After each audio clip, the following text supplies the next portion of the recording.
Good morning, everyone. So let's continue with chapter number 10, Caste and Reform. Yesterday we have done the arguments for reform of caste, and today we will be starting with another topic, that is ideas of Jyotirao Phule, Virasalingam, Sri Narayan Guru, Periyar Ramasamy, Mahatma Gandhi, and Dr. B.R. Ambedkar. So we will be doing the contribution of all these reformers to remove the caste system and to improve the condition of lower caste people, that is Shudras and Atishudras. Okay. So let's start up with the contribution of Jyotirao Phule. Contribution of Jyotirao Phule. He was born on April 11, 1827 and he died on November 28, 1890 in Pune. Okay. He was the founder of Satya Shodhak Samaj. Just like Arya Samaj was founded by Swami Dayanand, Brahmo Samaj was founded by Raja Ram Mohan Roy, Satya Shodhak Samaj was founded by Jyotirao Phule.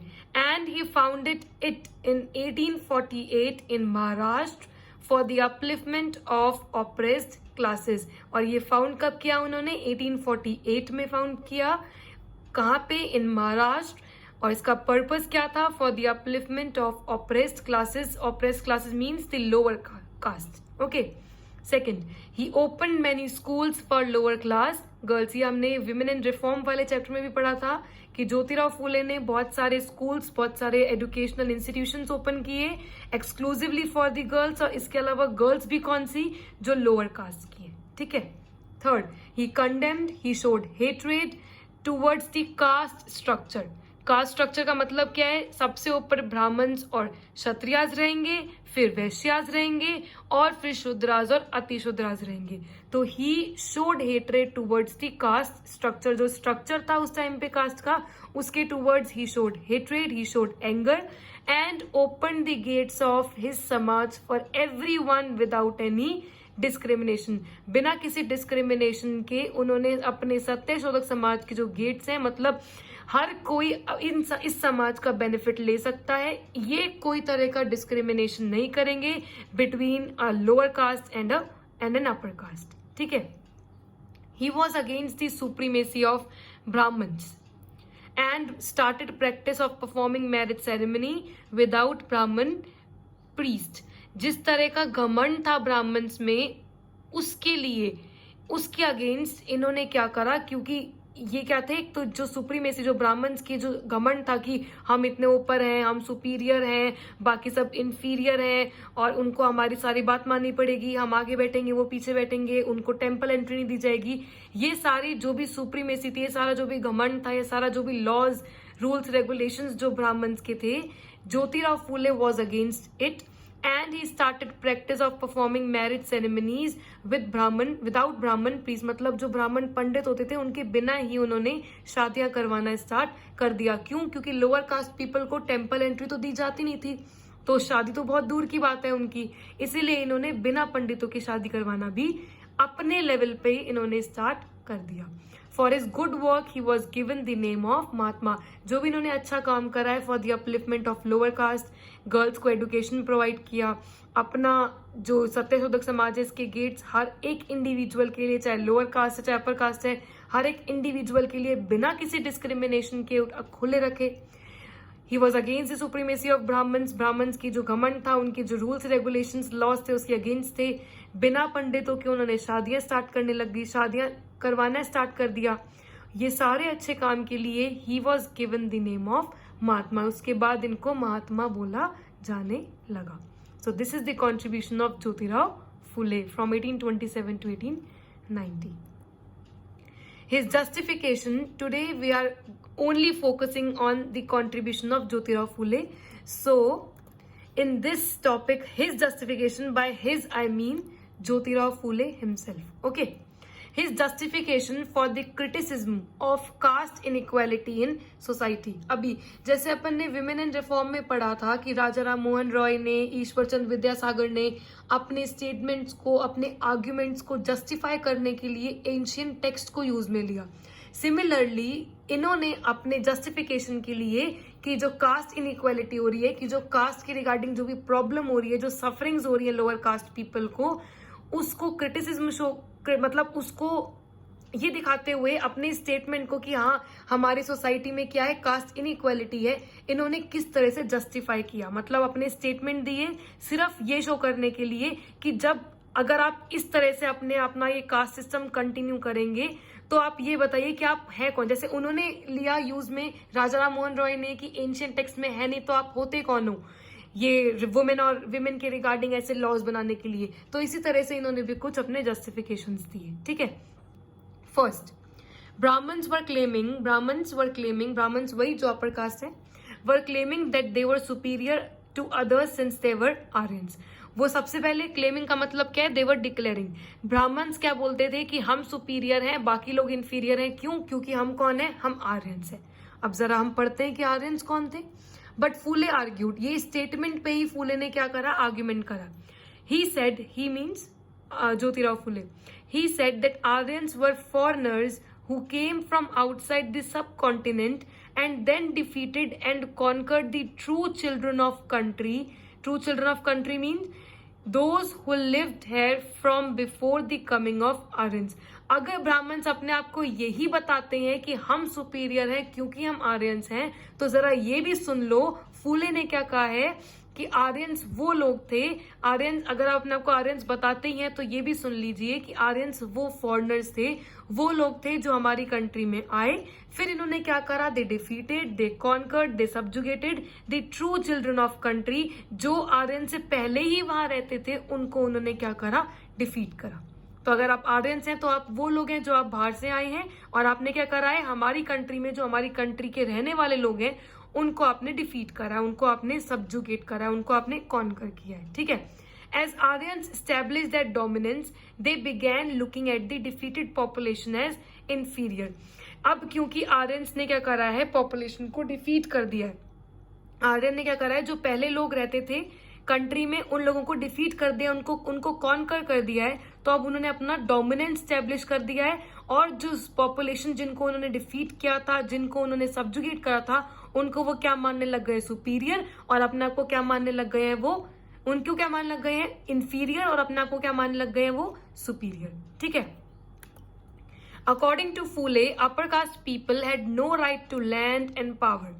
फूले के according जो upper caste people है, क्यों, क्योंकि वो अपने आप को Aryans बता रहे हैं, और आर्यंस तो वो लोग हैं जो बाहर से आए हैं, और जिन्होंने हमारी ट्रू चिल्ड्रन को, जो हमारे कंट्री में पहले से ही रहते थे, बेसिकली जो शुद्राज और अतिशुद्राज हैं, उनको इंफीरियर कह दिया। But in reality land belong to the low caste people who were subjugated by the Aryans. Land तो एक्चुअली किसको बिलोंग करता है, लो कास्ट पीपल को। क्यों? क्योंकि वो आर्यंस के आने से पहले रह रहे हैं यहाँ पे। ठीक है, बिफोर आर्यंस रूल, आर्यन के आने से पहले, there existed a golden age when peasants tilled their land, tilled मतलब they cultivate their lands and ruled countryside in a just and fair ways। उनका कहना था कि आर्यंस के आने से पहले ऐसा हमारी सोसाइटी थी कि कोई भी हमारी सोसाइटी में इनजस्टिस नहीं होता था। जो पीजेंट्स थे, जिनको अब वो शुद्राज कहने लग गए हैं, जो अति शुद्राज है, वो आराम से अपनी जस्ट और फेयर वेज में अपनी लाइफ जीते थे। कोई भी उनके ऊपर कोई डोमिनेंस नहीं होता था, कोई भी इनइक्वालिटी नहीं होती थी। तो अगर आप अपने आप को सुपीरियर कह रहे हैं सिर्फ इस बेसिस पे कि आप आर्यंस हैं, तो ये सुन लीजिए कि आर्यंस बाद में आए हैं, और जिनको आप इंफीरियर बता रहे हैं वो तो आपसे भी पहले रह रहे हैं। तो एक्चुअली में लैंड तो किसका हुआ, उन लोगों का जो इंफीरियर है, जो आर्यंस के आने से पहले रहते थे। समझ आया? So keeping all these things in view, Phule argued that Shudras and Ati-Shudras should unite themselves from all such discrimination and superiority of Brahmins। क्योंकि ये सारे स्टेटमेंट्स क्या जस्टिफाई करते हैं कि इस तरह की इनइक्वालिटी जो सोसाइटी में है वो एक्सेप्टेबल नहीं है। इसीलिए शूद्रास और अतिशूद्रास को अपने लिए फाइट करनी पड़ेगी, अपने हक के लिए उनको लड़ना पड़ेगा, क्योंकि वो आर्यंस के आने से पहले यहाँ रह रहे हैं और लैंड एक्चुअली में उनको बिलोंग करता है। ठीक है, next topic, Gulamgiri. Now let's move on to his book Gulamgiri and its dedication to American movement to free the slaves. Slaves मतलब दास या फिर गुलाम। ठीक है, Jyotirao Gulamgiri is basically a book which was written by Jyotirao Phule. ठीक है, Jyotirao Phule was as much as a social reformer as he was a writer. जितने वो एक सोशल रिफॉर्मर थे उतने ही अच्छे वो राइटर भी थे. जैसे हमने पढ़ा था कि विमेन इन रिफॉर्म में बहुत सारे विमेन ने डिफरेंट डिफरेंट बुक्स लिखी विमेन के अपलिफ्टमेंट के लिए. सिमिलरली ज्योतिराव फूले ने भी एक बहुत सारी बुक्स लिखी, उसमें से वन सच बुक इज गुलामगिरी. ठीक है, ज्योतिराव फूले wrote many books for the upliftment of downtrodden and low caste people. जो लो कास्ट पीपल है उनके अपलिफ्टमेंट के लिए ज्योतिराव फूले ने बहुत सारी बुक्स लिखी. One such book was named as Gulamgiri. उसमें से एक बुक का नाम क्या है? गुलामगिरी. गुलामगिरी का मतलब क्या है? स्लेवरी. स्लेवरी का मतलब क्या है? किसी की गुलामी करना, किसी के दास बनना. विच ही रोट इन 1873. ठीक है, next. He compared the blacks in America to the Shudras in India and he said that how blacks are treated under slavery, similar is the state of Shudras in India.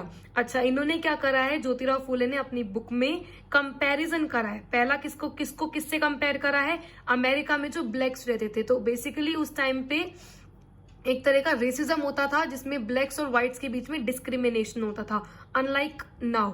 अभी तो आपको पता ही है former president of America Barack Obama. ठीक है, तो ही उस टाइम पे ब्लैक्स के अमंग क्या होता था? एक तरह का डिस्क्रिमिनेशन होता था.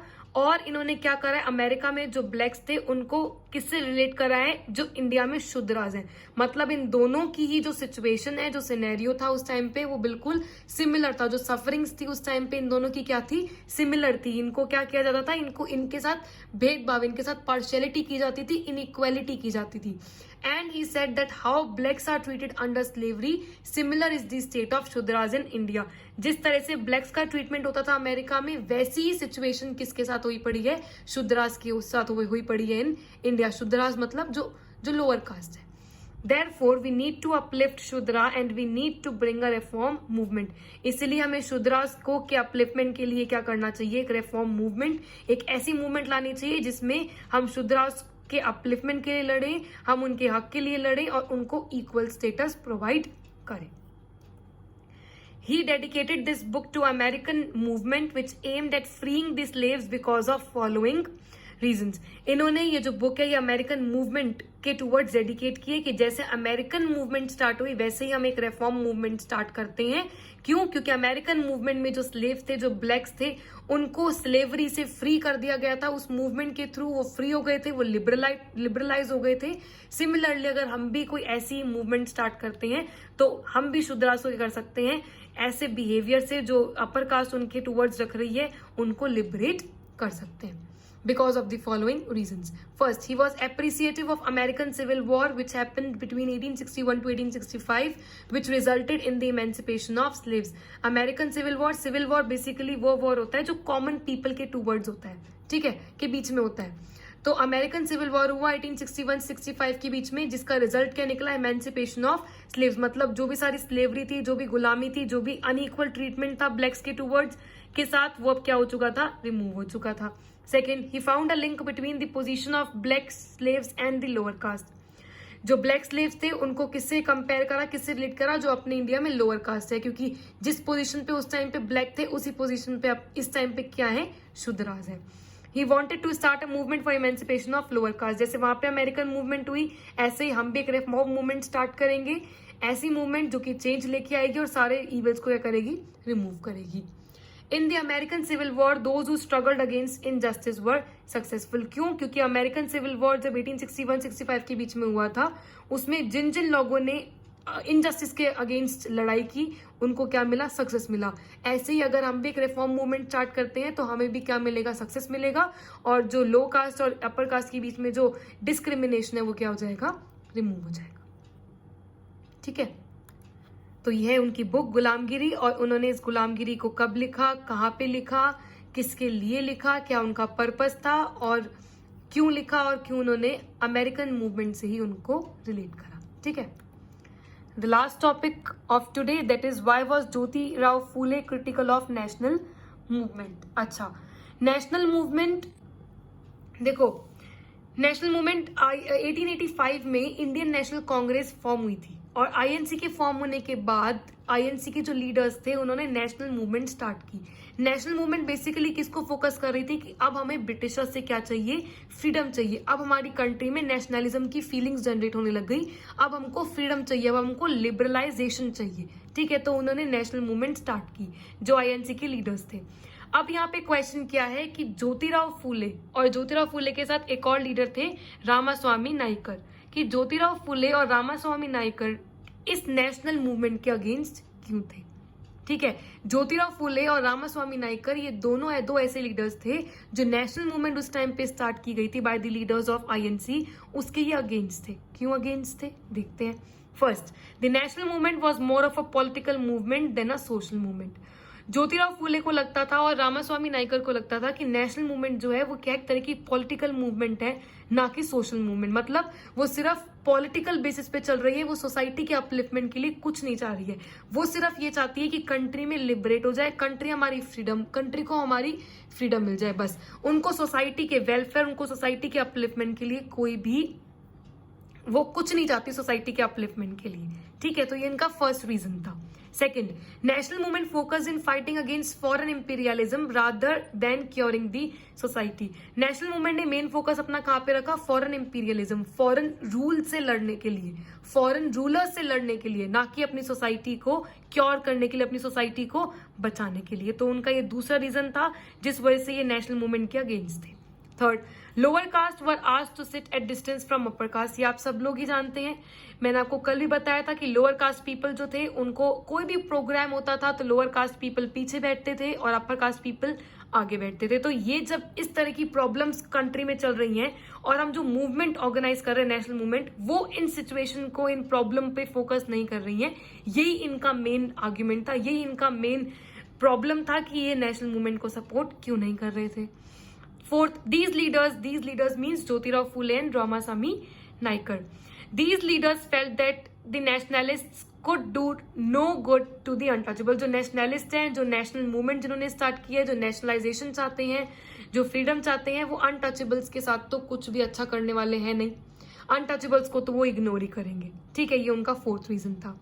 लास्ट, दे फाउंडेड सेल्फ रिस्पेक्ट मूवमेंट, इसीलिए उन्होंने एक सेल्फ रिस्पेक्ट मूवमेंट स्टार्ट की कि अब हमारी भी एक सेल्फ रिस्पेक्ट है, to save the untouchables from the subjugation of upper caste. कि माना कि हमें हमारी कंट्री से फ्रीडम चाहिए, माना हम चाहते हैं कि ब्रिटिशर्स जो है हमारी कंट्री को छोड़ के चले जाएं, पर हमको अपनी सोसाइटी को भी ऑर्डर में लाना चाहिए, हमको अपनी घरों को भी ऑर्डर में लाना चाहिए। इस तरह की अगर हमारी कंट्री में यूनिटी नहीं रहेगी, हमारे कंट्री के लोगों के बीच में यूनिटी नहीं रहेगी, तो नेशनल मूवमेंट को ऑर्गेनाइज करने का या स्टार्ट करने का क्या मतलब। ठीक है, तो ये कुछ 5 रीजंस दिए ज्योतिराव फूले और रामास्वामी नायकर ने कि हम क्यों नहीं चाहते हैं कि नेशनल मूवमेंट जो है, नेशनल मूवमेंट के हम सपोर्ट में क्यों नहीं है। क्योंकि उनको लगता था एक तरह की पॉलिटिकल मूवमेंट है, सोशल मूवमेंट नहीं है, सोशल सोसाइटी के अपलिफ्टमेंट के लिए कुछ भी करने वाली नहीं है। तो आज हमने सिर्फ ज्योतिराव फूले के कंट्रीब्यूशन के बारे में पढ़ा है, उनके जस्टिफिकेशन के बारे में पढ़ा है, उनकी बुक के बारे में पढ़ा है और क्यों उन्होंने नेशनल मूवमेंट को सपोर्ट नहीं किया। Today there will be no homework. For today's class work, you have to do exercise E, question number 2. That is, why did Jyotirao Phule and other reformers justify their criticism of caste inequality in the society? किस तरह से उन्होंने justify करा कि हमारी society में caste inequality है। This is the answer of today's class work. That is question number 2. These 5 points.